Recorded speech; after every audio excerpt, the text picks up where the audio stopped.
ಇದನ್ನು ನಾವು ಯಾರು ಒಪ್ಪುವಂಥದ್ದಲ್ಲ, ಇದನ್ನು ನಾವು ಖಂಡಿಸ್ತೀವಿ. ಇದು ನಡವಳಿಕೆ ಒಳ್ಳೆಯದಲ್ಲ. ಸಾರ್ವಜನಿಕ ಜೀವನದಲ್ಲಿ ನಾವು ಅಧಿಕಾರಿಗಳಿಗೆ ಆಯ್ತು, ನಮಗೆ ಬೇಜಾರಾಗುತ್ತೆ, ಸಿಟ್ಟು ಬರ್ತದೆ ಈ ಸಂದರ್ಭದಲ್ಲಿ. ಆದರೆ ನಾವು ಮಾತಾಡುವಂಥ ಭಾಷೆ, ನಾವು ಬಳಸ್ತಕ್ಕಂಥ ಪದಗಳ ಮೇಲೆ ನಮಗೆ ನಿಯಂತ್ರಣ ಇಲ್ದಿರ ನಾವು ಮಾತಾಡೋಂಥದ್ದು ಬೇಡ. ಯಾಕೆಂದರೆ ಕಾನೂನು ರೀತಿಯ ಕ್ರಮ ತೆಗೆದುಕೊಂಡಂಥವ್ರ ಮೇಲೆ ನಾವು ದಬ್ಬಾಳಿಕೆ ಮಾಡುವಂಥದ್ದು ಸೂಕ್ತ. ಇದು ಒಳ್ಳೆ ನಡವಳಿಕೆ ಅಲ್ಲ.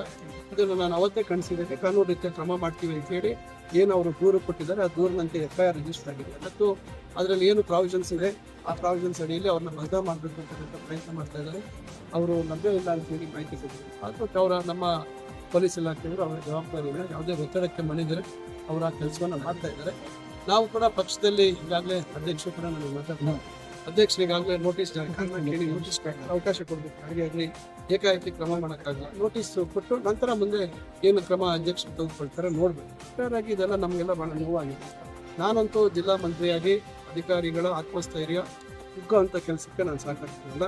ಸದಾ ಅವರ ಕೆಲಸ ಸಾರ್ವಜನಿಕರಿಗೆ ಕೆಲಸ ಮಾಡಿದ ಸಂದರ್ಭದಲ್ಲಿ ನಾವು ಕಠಿಣವಾಗಿ ಅವರಿಗೆ ಕಾನೂನಿನ ವ್ಯಾಪ್ತಿ ಒಳಗೆ ಏನು ಹೇಳ್ತೇವೆ. ಆದರೆ ಕಾನೂನು ರೀತಿ ಕೆಲಸ ಮಾಡೋದು ಪ್ರೋತ್ಸಾಹ ಕರ್ತವ್ಯ.